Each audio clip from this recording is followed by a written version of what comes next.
Hello, xin chào tất cả các bạn nhé. Thì hôm nay mình sẽ chia sẻ với các bạn là làm một cái bẫy dầu của điều hòa. Thì nói đến bẫy dầu ấy thì rất nhiều người đã nghe thấy từ bẫy dầu, nhưng mà cũng không ai có thể hiểu hết là cái bẫy dầu nó như nào và nó hoạt động ra sao và tại sao phải làm bẫy dầu. Thì hôm nay mình sẽ chia sẻ với các bạn. Thứ nhất là với một cái máy lén bình thường thì lượng dầu trung bình rơi vào khoảng 450 ml. Nếu mà với máy lớn hơn thì lượng dầu sẽ lớn hơn. Và tại sao dầu có thể đi theo đường ống và làm giảm cái lượng dầu trong máy lén, và nếu máy lén thiếu dầu thì sẽ dẫn đến kẹt cơ và luồn hơi. Thì để giải thích cho cái việc mà dầu sẽ đi theo ga đi thì nó sẽ có hai cái vấn đề.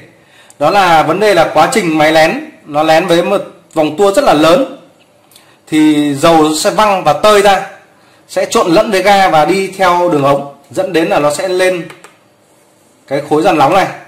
Và sau khi lên khối dàn nóng này, đã lên được khối dàn nóng thì nó sẽ đưa được đi hết tất cả các cái bộ phận ở trong máy và sẽ đi lên tới dàn lạnh. Cái một vấn đề nữa là với trong các cái máy lạnh như ở kho lạnh hoặc là cái máy lạnh ở khu vực miền Bắc thì ngoài trời thời tiết mùa đông thì nó rất là lạnh. Trong trường hợp máy nghỉ thì cái lốc này sẽ rất là lạnh. Và ở kho lạnh thì tuyết nó hồi về nhiều thì cái dầu nó cũng rất là lạnh. Vì vậy khi mà máy lén khởi động trở lại thì các bạn tưởng tượng nó giống như cái việc là chai Coca-Cola và chai bia. Khi chúng ta mở nắp ra và nó có CO2 nó ngậm trong đó và nó vồng lên. Khi nó vồng lên dẫn đến là cái hiện tượng nó vồng lên cái calape nó hút, hoặc là vồng lên cái đường đẩy ra ngoài, thì dẫn đến hiện tượng là dầu sẽ đi theo đường ống rất là nhiều. Vì vậy khi mà với một cái máy mà bị lạnh như vậy, hoặc là các cái máy lớn mà ở khu vực mà lạnh, hoặc là các cái lốc của kho lạnh nó rất là lạnh ở đáy lốc, thì người ta sẽ hay dùng hệ thống sưởi dầu.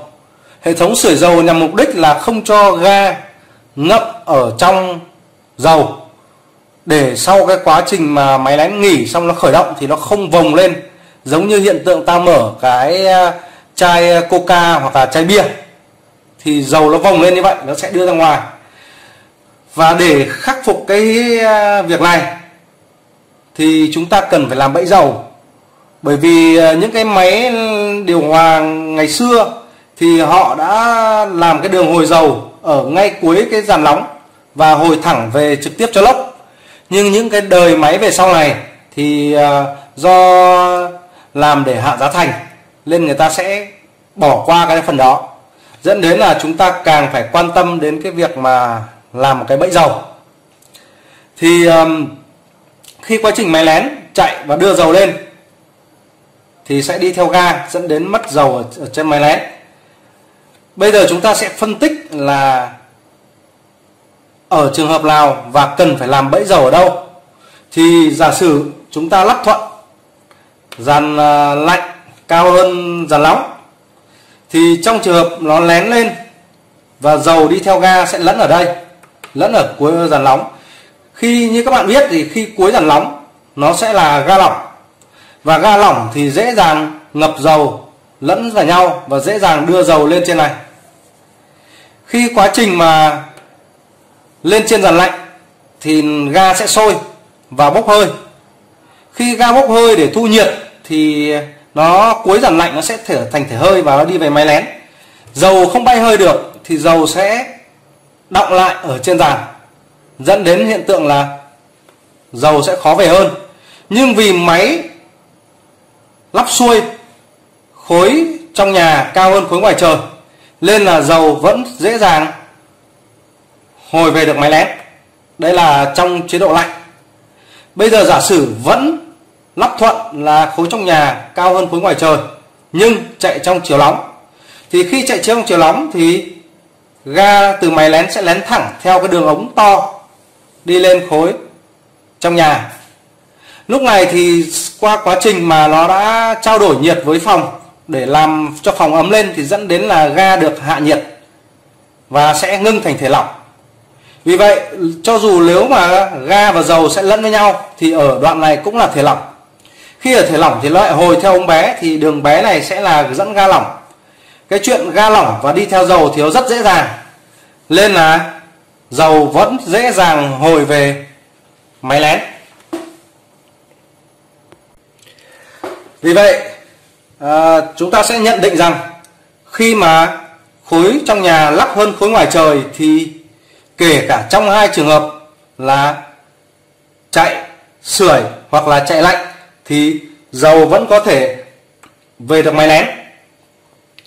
Bây giờ chúng ta sẽ đặt cái giả thiết là nhiều nhà phố cổ bây giờ là nó chật, họ xây hết đất, họ cũng không bố trí cái không gian để lắp điều hòa, thì tấc đất tấc vàng, nên họ sẽ phải lắp cái cục nóng này ở tít tận trên sân thượng, và khối trong nhà này có thể là ở tầng 1. Vì vậy độ chênh của nó thường mình đi làm thì nó chênh khoảng tầm 15 mét, hoặc có thể là hơn một chút, còn tùy vào nhà thấp tầng hay cao tầng. Thì bây giờ chúng ta sẽ đảo ngược lại và chúng ta sẽ phân tích được rằng bây giờ đây là khối ngoài trời và nằm cao hơn khối trong nhà. Tiếp tục ta sẽ phân tích ở cái chế độ làm lạnh. Bây giờ khi làm lạnh thì máy lén sẽ lén ga lên dàn nóng và giải nhiệt. Sau khi giải nhiệt thì ga và dầu vẫn lẫn với nhau, và tất nhiên là không phải là quá nhiều nhé. Tích tụ lâu ngày thì lượng dầu nó đi rất là nhiều, nhưng mỗi một lần như vậy thì nó không phải là quá nhiều. Không có các bạn sẽ hiểu nhầm là nó mất dầu nhanh quá. Thì cái hơi dầu nó sẽ bay lên và lẫn, dần dần lâu ngày nó sẽ đọng lại thành một lượng khá lớn nếu chúng ta không làm bẫy dầu. Thì ga và dầu sẽ đi xuống khối trong nhà. Vẫn như vậy, quá trình ga bay hơi thì thu nhiệt. Ga bay hơi thành thể khí thì nó dễ dàng nó hồi về được máy lén hút về lốc, hút về dàn. Còn cái dầu ấy nó lạnh và sền sệt thì nó lại sẽ bị nằm lại ở cái khối trong nhà. Vì vậy sau nhiều lần tích tụ thì dẫn đến việc là dàn lạnh sẽ có rất nhiều dầu. Dàn lạnh rất nhiều dầu thì sẽ xảy ra hai vấn đề. Vấn đề là giảm sự trao đổi của ga với cái dàn, nên là dàn lạnh cũng sẽ kém. Cái thứ hai là dầu ở trong lốc nó sẽ mất dần, dẫn đến là việc là giảm cái khả năng bôi trơn, và nếu mất nhiều quá dẫn đến hiện tượng là máy lén bị kẹt cơ, do nó bị bó cơ lại và nó không được bôi trơn. Còn ở chiều nóng thì máy lén sẽ lén trực tiếp ga nóng đi xuống khối trong nhà. Qua quá trình mà quạt thổi ra trao đổi với cả cái không khí trong nhà do đang lạnh thì cái ga sẽ được ngưng lại ở thành thể lỏng. Ga ngưng lại ở thành thể lỏng thì lẫn với cái dầu mà đi qua máy lén. Lúc này ở thể lỏng và dầu thì sẽ cũng dễ dàng hồi về theo cái ống nhỏ này. Vì trong hai trường hợp ống nhỏ này đều là dẫn ga lỏng, vì vậy ga lỏng và dầu dễ dàng hồi về đây. Vì vậy chúng ta thấy rằng trong trường hợp mà khối ngoài trời cao hơn khối trong nhà thì ở chiều lạnh sẽ dễ bị đọng dầu ở trong khối trong nhà và đường ống. Bây giờ chúng ta sẽ chuyển sang cái phần là làm bẫy dầu như nào. Thì ở đây mình đã có vẽ sẵn. Giả sử đây là vẫn là khối ngoài trời cao hơn khối trong nhà. Trong trường hợp mà khi các bạn lắp ống xuyên tường, nếu xuyên ra khỏi tường ngay thì các bạn cần uốn thành cổ ngỗng. Và nếu mà trong trường hợp mà từ trong nhà ra ngoài mà cần phải đi một đoạn ngang và dốc thì các bạn cần phải đảm bảo rằng cái độ dốc này, dốc về điểm này lớn hơn 5%, lớn hơn bằng 5% để lượng dầu nó sẽ về cái điểm cổ ngỗng này. Thì ở cuối cái điểm đấy các bạn cần phải uốn cổ ngỗng. Tiếp đến là các bạn cứ 4 mét các bạn lại uốn thành một cái bẫy dầu như này. Nếu đường ống mà dài 15 mét thì các bạn cứ chia khoảng ra, cứ 4 mét các bạn làm cho một điểm như này và lên tới phía cục nóng. Nếu mà vào thẳng cục nóng luôn thì không sao. Trong trường mà đường ống tới cục nóng lại còn đi ngang thì chỗ này các bạn cũng phải để dốc lớn hơn hoặc bằng 5% về hướng cục nóng để đảm bảo là dầu, cái đoạn đi ngang là dầu sẽ chảy về cái điểm thấp nhất để đưa về máy lén. Thì để giải thích cho cái trường hợp hoạt động của bẫy dầu thì lát nữa mình cũng sẽ làm một cái thực nghiệm nho nhỏ để các bạn có thể nhìn thấy bằng mắt là cái hoạt động của nó như nào. Còn bây giờ mình sẽ hướng dẫn chia sẻ cho các bạn trực tiếp ở trên cái hình vẽ này. Thì nếu mà một cái đường ống thẳng như này, nếu các bạn không uốn bẫy dầu, giả sử sau quá trình chạy thì dầu nó về như này, khi mà máy lén dừng lại nhé thì dầu sẽ bám trên thành ống, nó sẽ chảy ngược lại cái điểm thấp nhất như này. Khi ta khởi động lại máy lén lần kế tiếp thì dầu nó cũng chỉ phun lên ở cái điểm trên này thôi. Và khi máy đủ nhiệt độ rồi dừng lại thì dầu lại tiếp tục bị hồi lại cái điểm thấp nhất và không có hiện tượng gì xảy ra cả. Còn trong trường hợp mà chúng ta uốn bẫy dầu như này thì khi mà chúng ta chạy và có dầu, máy lén dừng lại do đủ nhiệt thì dầu sẽ, do cái điểm này thấp, dầu sẽ bám trong thành ống và chảy xuống như này. Dầu sẽ bám và chảy ở cái điểm này.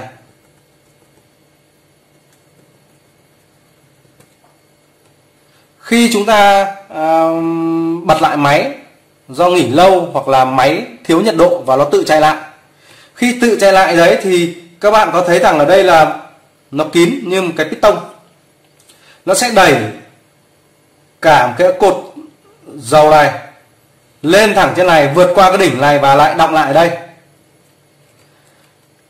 Nếu mà lượng dầu ở trong ống này chưa đủ thì ga sẽ vẫn lọt qua cái điểm này và đi tiếp.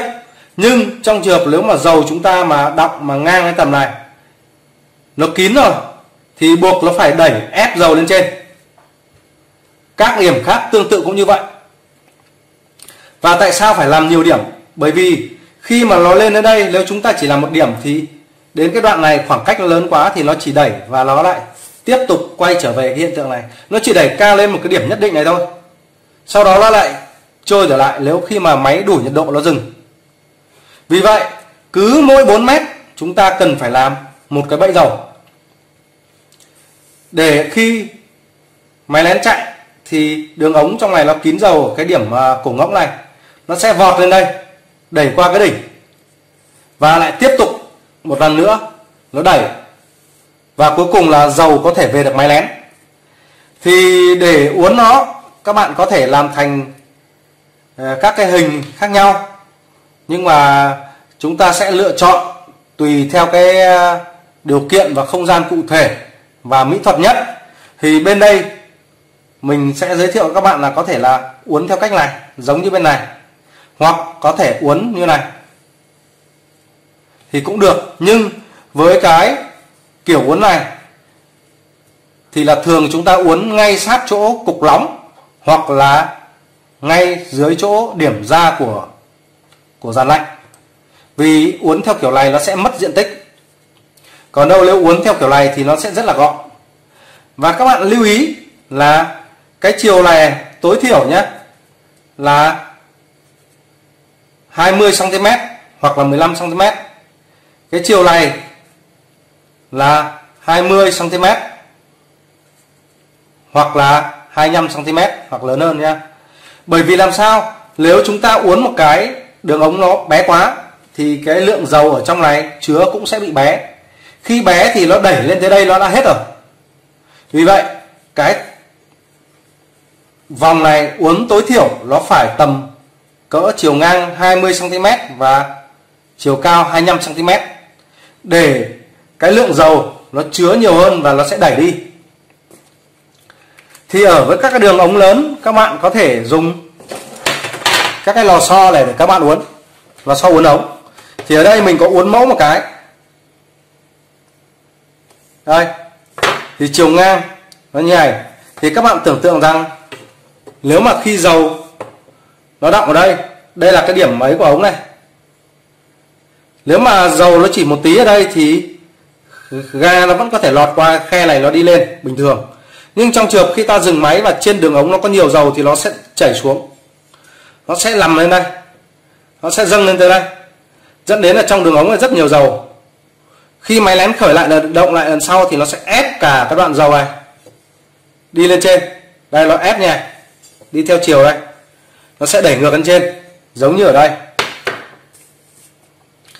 Thì bây giờ chúng ta sẽ đi ra để làm một cái thực nghiệm nho nhỏ ở trên một cái một ống tiêu mà mình làm để cho các bạn dễ dàng quan sát. Để chuẩn bị cho cái thực nghiệm này thì mình đã chuẩn bị một cái bình oxy. Cái bình oxy trong trường này làm cái nhiệm vụ là đẩy cái hơi để đi trong cái đường ống này để giảm lập cái việc mà ga đi trong cái đường ống. Bởi vì chúng ta muốn nhìn được thì phải lắp vào một cái ống tiêu này để nhìn, chứ không thể sử dụng một cái con lốc để chúng ta thử được. Thì ga, cái oxy này sẽ đi trong cái đường ống này, giống như là việc giả lập là ga đi trong đường ống.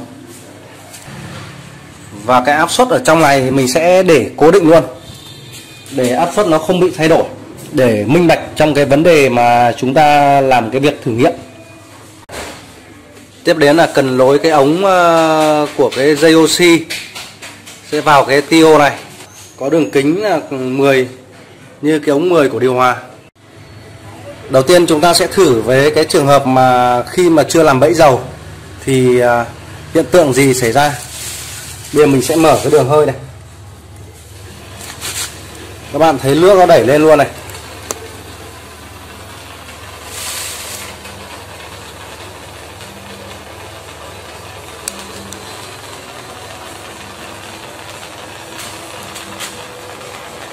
Đấy, và rõ ràng chỉ lên tới đây thì dừng lại, lên tới đây là điểm cao nhất rồi.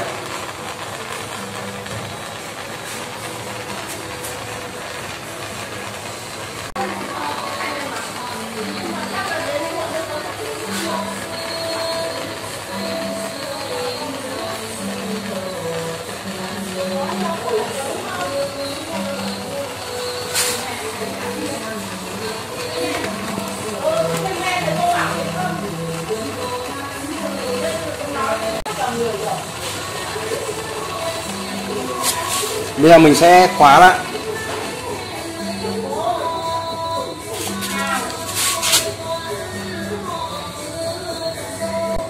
Sau khi khóa lại các bạn sẽ thấy là cái lượng nước này nó sẽ tăng dần lên do nó bám ở trên cái đường ống này. Giống như khi việc máy dừng lại thì dầu sẽ chảy từ trong thành ống này chảy xuống dưới. Các bạn dễ dàng thấy nó sẽ tăng dần lên, vì đấy là cái lượng dầu mà sẽ đi theo ga.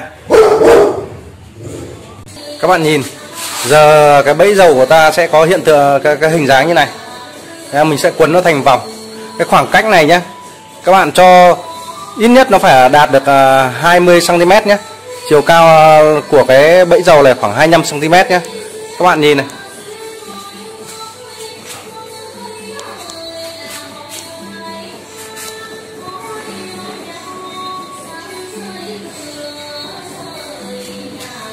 Thì ban đầu là chúng ta sẽ chưa có cái lượng dầu ở trong này. Sau khi mà quá trình chạy mà dầu ngậm theo ga đi lên đường ống,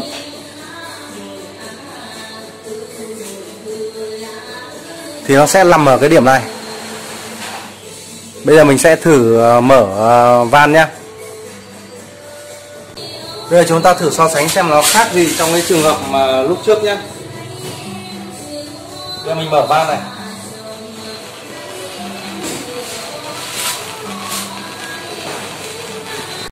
Sau khi chúng ta mở van ấy thì giống như cái việc này thì hiện tượng dầu sẽ vẫn đi như này. Dầu sẽ vẫn đi trong đường ống như này.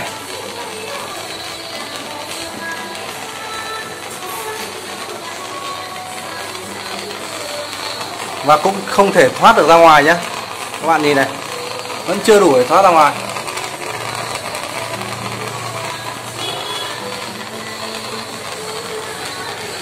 Nhưng bây giờ chúng ta sẽ khóa van lại để giống như cái hiện tượng là khi chúng ta tắt máy thì máy nó dừng lại.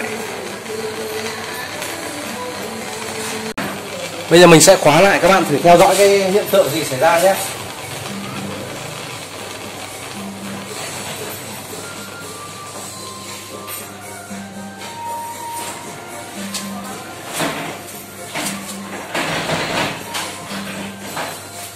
Lượng nước ở đây đang tăng dần này. Các bạn đang nhìn ở góc khuất này, nó đang tăng dần là do cái dầu sẽ bám trong đường ống này, sẽ đi dần dần xuống đây. Vì vậy là lúc trước là cái đoạn ống thẳng mà chưa có bẫy dầu thì nó sẽ không có cái đoạn này, nó sẽ không chứa được cái đoạn dầu ở đây. Bây giờ giống như làm này, giống như một cái bậc thang ấy. Nếu mà đoạn ống các bạn dài hơn nữa đó, tối đa là cứ 4 mét các bạn cho một điểm bẫy dầu. Nếu mà dài hơn nữa thì các bạn sẽ cứ 4 mét cho một điểm. Vì vậy mỗi một đoạn nó sẽ chứa nhảy và tạo thành bậc thang. Mỗi một lần khởi động lại nó sẽ nhảy lên một bậc thang tiếp theo và nó chứa ở cái bẫy dầu tiếp theo. Bây giờ hiện tại nó đang chứa ở đây rồi. Bây giờ mình lại sẽ mở ra cho các bạn xem để xem là nó hiện tượng gì xảy ra nhé.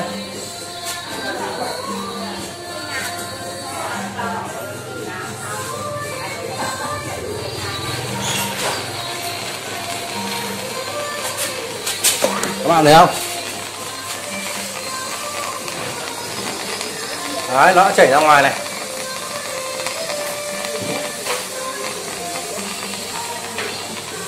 Vì vậy khi mà nó nằm ở cái bẫy dầu này thì nó ở cái bậc thang tiếp theo, nên nó rất dễ là đi ra ngoài, bởi vì là chiều cao nó được tăng lên dần rồi.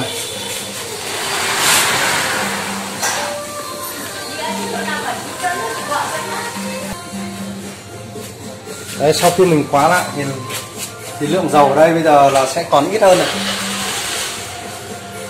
Đấy, vì cái lượng lúc nãy nó đã được đi ra ngoài rồi và đã được đưa lên cục nóng rồi, hoặc là nó đưa lên một cái mức bẫy dầu tiếp theo. Nếu trong trường hợp là chúng ta cái đường ống nó quá dài thì nó được đưa lên cái bẫy dầu tiếp theo. Còn nếu mà đủ khoảng cách thì kia là lúc nãy nó bắn ra thì chính là nó đã được hồi về tới cục nóng.